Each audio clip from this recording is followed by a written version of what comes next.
گهی ساقی شدم در بزم رندان، گهی ساغر، گهی پیمانه گشتم. گهی عابد شدم گاهی برهمن،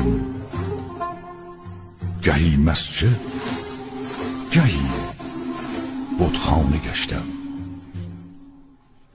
گهی درویش گشتم، گهی درویش گشتم، گه قلندر، گهی مست و گهی مستانه گشتم.